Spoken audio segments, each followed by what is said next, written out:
now to introduce Batsheva Goldman-Ida. She is the curator of special projects for the Tel Aviv Museum of Art. She is the author of numerous publications in the field of museology, visual culture, especially in the early modern period, and Jewish and Hasidic art. And on that subject, she has a book forthcoming at Brill soon, Batsheva. And the title of her talk, I have to orient myself, Visual Kabbalah and the End of Semantics.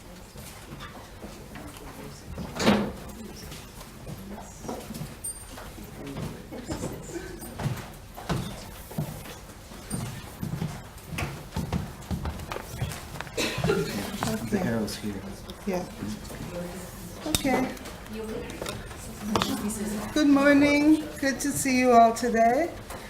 So this lecture is tracing the beginnings of a process that resurfaced with the Dada movement and from 1946 a letterist group in Paris, which is the deconstruction of language, or as the medieval mystic Avraham Abulafia, who lived in Spain in the 13th century, called it, the Kabbalah of names. For Abulafia, chariot mysticism, Maaseh Merkava, which we generally think Merkava means chariot, he referred to according to the root word of Harkava, construction. And for him it meant permutating the letters of the Bible and the names of God to reach new interpretation and union with what he referred to as the active intellect. In order to do so, he needed to use an area of the spirit not readily accessible, one that went beyond reason. And so he took language apart. The Dadaists and the letterists, in their protest against the bourgeoisie and the warmongering of the period, sought to take away the language of reason, the language of communication that had caused so much pain and complacency. In doing so, they fell on a similar technique.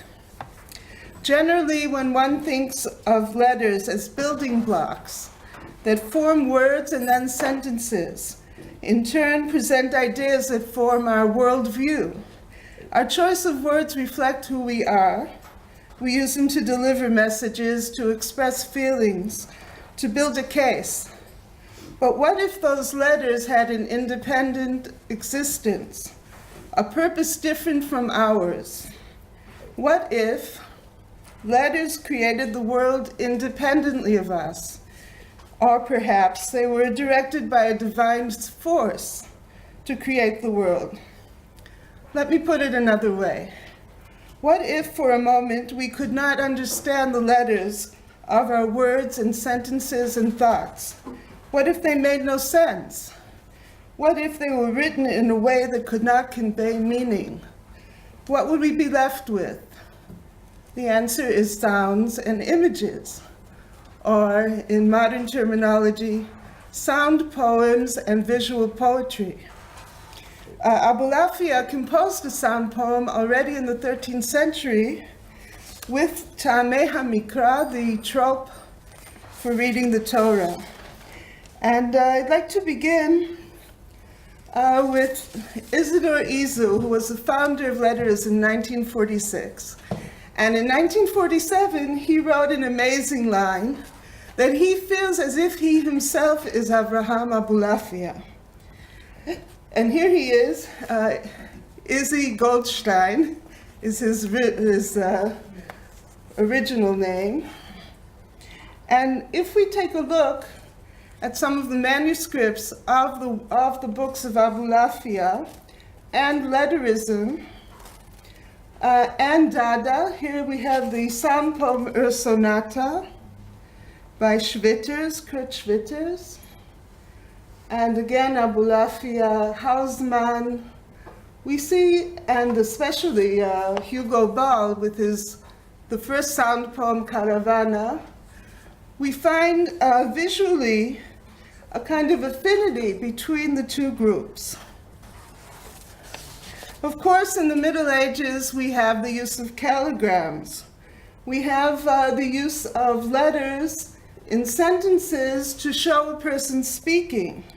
So, for example, if you translate it, it's just a sentence that is being expressed in letters. This kind of medieval use of letters was used by Julian Apollinaire later on in his calligrams in 1918. And we find it in micrography, in the use of letters to form images in the Middle Ages. But I'm speaking of something far more radical. It's a revolution that I call, along with Giulio Buzzi, visual Kabbalah. And it actually begins much earlier. It begins in the 3rd century with the book of creation, Sefer Yetzirah, according to which, in 32 mysterious paths of wisdom, God engraved and created the world in 3 sfarim, in number, writing, and speech, 10 sfirot, and 22 letters, equaling 32. The treatise, the Book of Creation, is 1,300 words altogether in the short version, and according to Yehuda Liebes, this was the focus of Kabbalah, to be a commentary on this work. And one of those commentaries was written by Saadia Gaon in the 9th century, and he relates to the opening lines of the 1st chapter of the Book of Creation and to a reference to a whirlwind, Kemar'eh HaBazak, in the 5th section. And I'd like to explain to you how Saadia Gaon saw the creation of the world with letters. And I'm showing you, I'd like you to look at this group of manuscripts in relation to Saadia Gaon's commentary. Now, Katrin has very succinctly placed this group of manuscripts. There are 3 definite manuscripts by Judah ibn Mirvas, and in Castile in the 13th century. And she describes these manuscripts as simple, extremely simple geometric forms.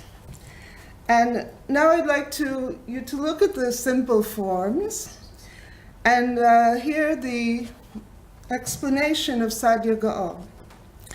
Okay, so he says, God created air and established 32 things in it. The numbers traverse the air, which is composed of distinct particles. When the air current follows these direct and inflected, changed or transformed lines, it produces figures. Now you have to think in terms of a vapor issuing from divine aperture in the form of a vapor and coming forth to the air. And he gives an example. For example, in Exodus 20:14, it says that the people saw the sounds. And Saadia Gaon asks, how is it possible to see sounds? Well, it's like someone who's talking on a very cold day. And the articulation of his voice cuts the ear and produces forms in various straight or inflected lines, according to the current which the sounds follow. Similarly, he says, the author of the Book of Creation says that numbers and letters are the origins of things. He referred to the air, as he explained. And then he mentions, in regard to the whirlwind, another part of the Book of Creation, that the different forms of the letters, the way they are pronounced, there are different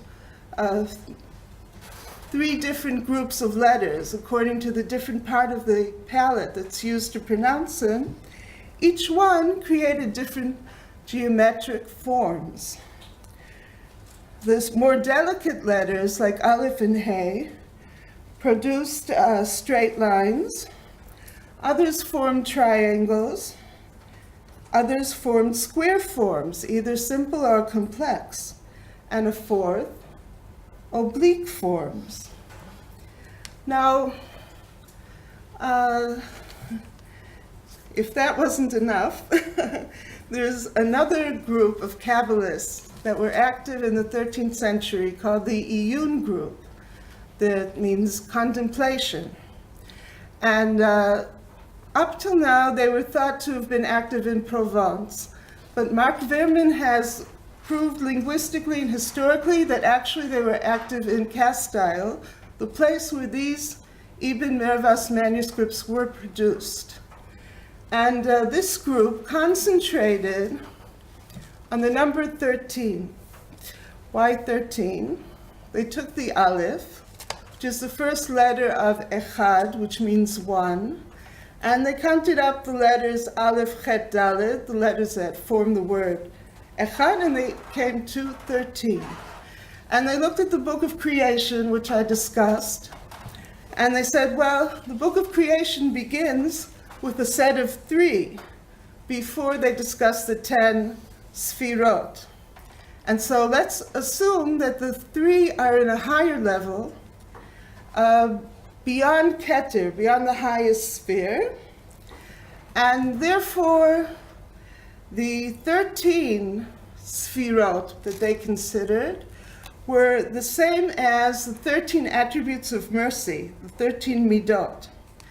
And of course, the 13 Midot are an aspect of the oneness of God. So in these manuscripts, what we see before us is the number 13. What you see immediately are 3 groups of 3, which is 9. Oh, you have to close my phone. It's in my purse, I'm sorry. In the outside. I forgot to turn off my phone. Okay. Oh, good. Just go out. It's not very mystical, I agree. Okay, so take a look and you see the 4 are in the interconnecting. You see they're interconnecting.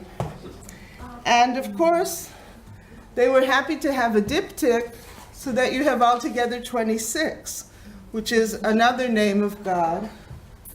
And they would contemplate these images. Susie Sitbon, a French scholar, explains it very nicely. And part of the contemplation was that the forms are hard to anchor in reality. They seem to move in and out. We use a gestalt or a grouping to complete the circle. But that moving in and out gives an impression of movement, which is what Saadia Gaon was trying to describe. So let's move straight into magic. Abracadabra is an example, really, according to Ephraim Orbach, of this idea of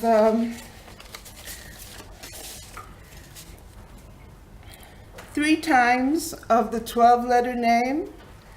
The first 4 letters have the 42-letter name of God, and the whole group as a whole has a 72 name of God.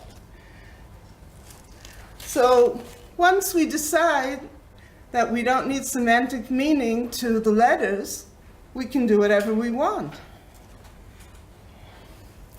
Now, Avraham Abulafia, as I mentioned, he was a 13th century mystic who decided that he would deconstruct words. Jumping and skipping were his words.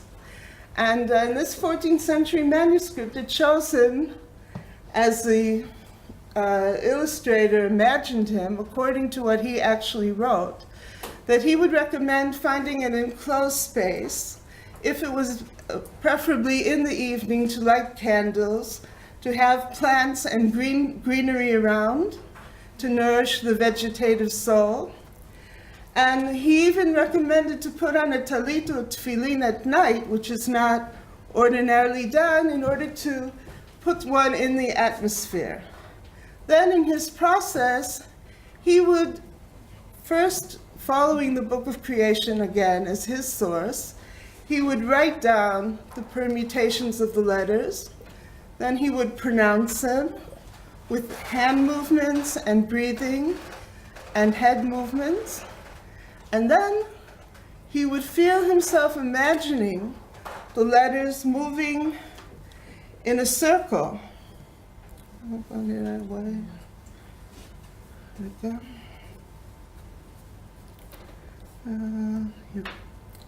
And he took as I mentioned, the different letters of God's name.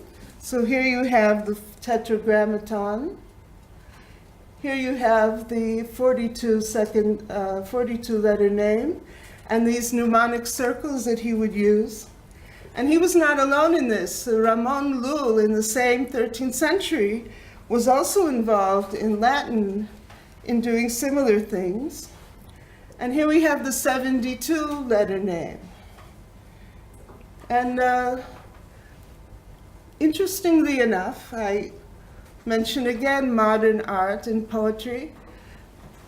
Ivan Gol, who was a Dada poet, wrote in the 40s that he also felt that Abulafia was his ancestor, that he was working backwards to a tradition that had appeared many, many years previously.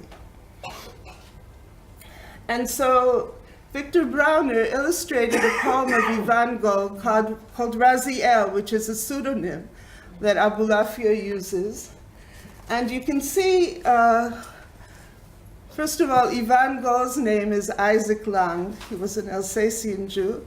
And Brauner as well was from Romania, a Romanian Jew. And he uses, in this area, the magic letters that are known as the alphabet of the angels, which was a tradition that was highly developed among the medieval Hasidic pietists. And this particular group had an influence on Abulafia. So here you see a diagram for an amulet from this group of medieval pietists, and you see again that magic writing. And it's so early. In the 3rd century, it was called in Greek characters, and in a multicultural way, these caricatures, as Shalom Tzabar mentioned yesterday, the beliefs on the folk level interconnected and were used by Jews as well. And you find it with the Safed Kabbalists, the Lurianic Siddur, where these letters that were in the 3rd century and the 6th century used to write the name of God in mezuzot as a form of protection are now used in the Siddur in the same way. And from these Lurianic Siddurim, they reach the Hasidic Siddurim. This is a Siddur of Avraham Shimshon ben Rashkov, who was the son of Yaakov Yosef of Polone, was one of the first disciples of the Besht. And so I come back full circle to these letterists, where they're trying to express something that goes beyond language. What they're trying to express is a private experience that's not a social experience. It's not involved with communication or transferring meaning, but to have an immediate feeling, and through letters as a form of art. And so we come back to Izzy Goldstein or Isidore Izu, and still I ask, Abulafia was excommunicated in his time because he was promoting an individual kind of meditation in a communal world. He was promoting breaking up the letters of the Bible and not interpreting them even in a theosophical or theurgical way, which the Zohar Kabbalists of the same period were doing. And so for 700 years, his manuscripts were never published. So although Isidore Izu and Gol feel an affinity with Abulafia, it seems that there were other sources in medieval art that maybe also influenced them. And Rimbaud, there were other influences of French poetry that were on them, and the Dada influences. And so, this is the wife of Paul Celan. I just love her work, so I thought you would share it with you. So thank you very much.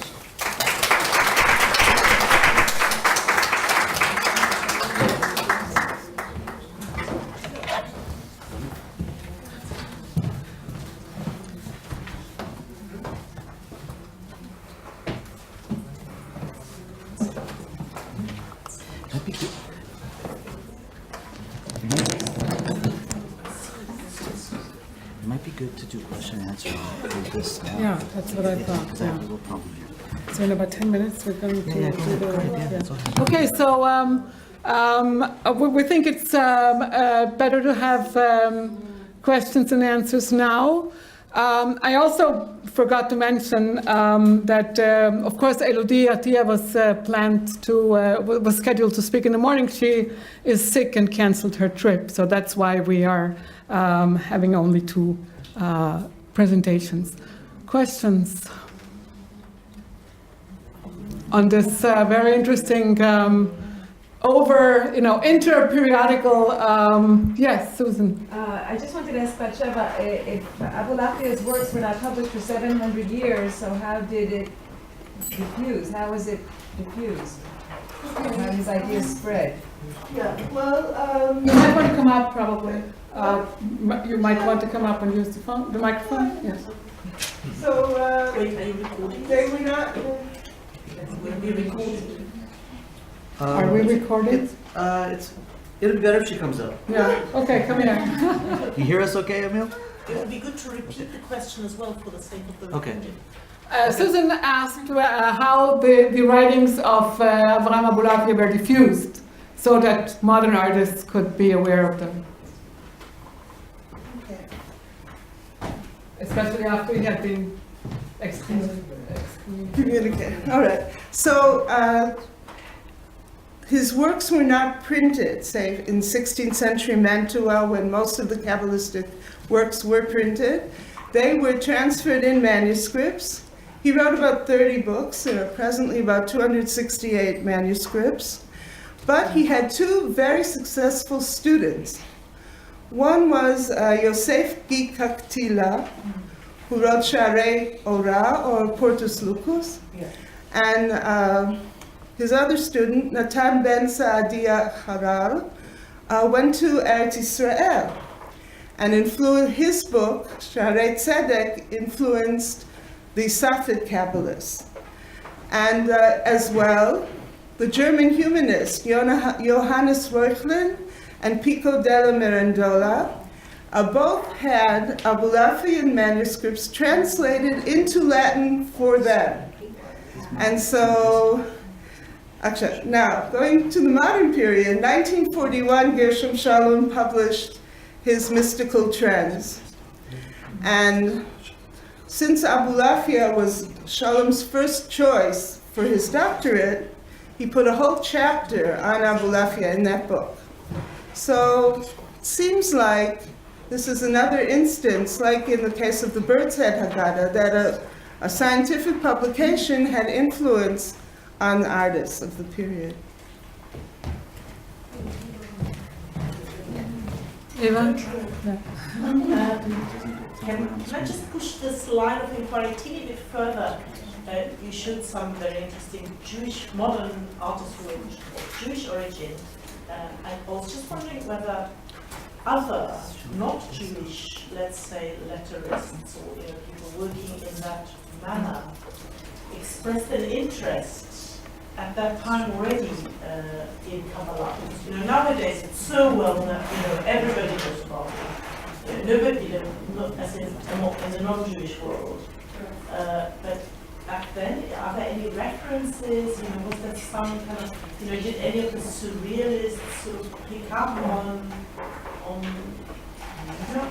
They were following Mallarmé and Apollinaire and Rimbaud. And they they went to Isu, began the movement, but he had many non-Jewish friends who were part of his movement. And he sold them his idea, Yes. and they went ahead with it. Yeah. So you don't think that there was some kind of a spread of sort of fear that somehow among these intellectual, artistic circles, there might have been some awareness that this thing Kabbalah existed?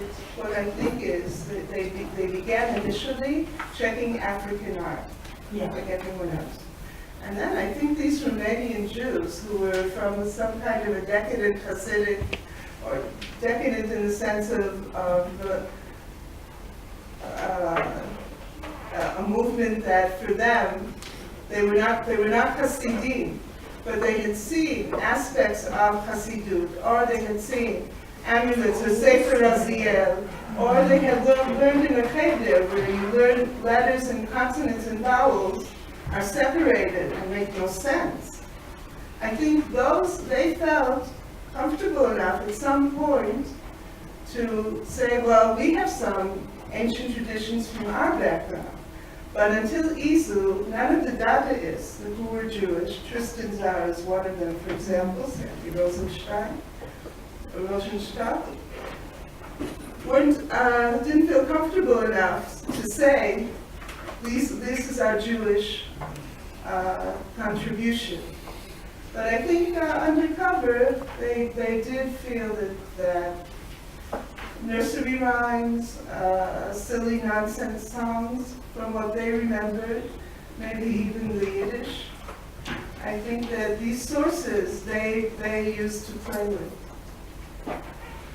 I'll wait till everybody else has asked stuff and then I'll put another question. More questions?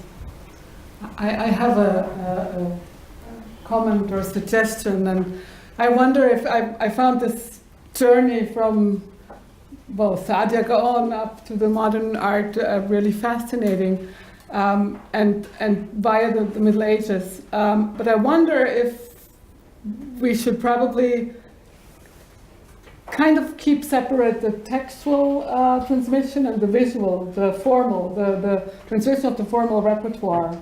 For example, the magic letters that you showed a manuscript from Elazar Forms, and it was from the 18th century. This tells you actually more about the 18th century than about Elazar, probably, or also. I mean, not only, but I think in the transmission of these manuscripts, there's a whole visual tradition that lives on, and it changes. It's very dynamic. So I think there's actually an additional point of view that you could take when you look at the trail the visual repertoire takes as an independent. Well, I just wanted to add that alchemy was a major interest of all of these modernist artists, and that fitted with what we were discussing. Okay, another question from Eva. Yes. This is just purely factual. Yeah. Any of the modern people use Hebrew ever? Yes. Okay. Gabriel Pomeran. Okay, Batsheva, thank you very much, and thank you for keeping the time frame.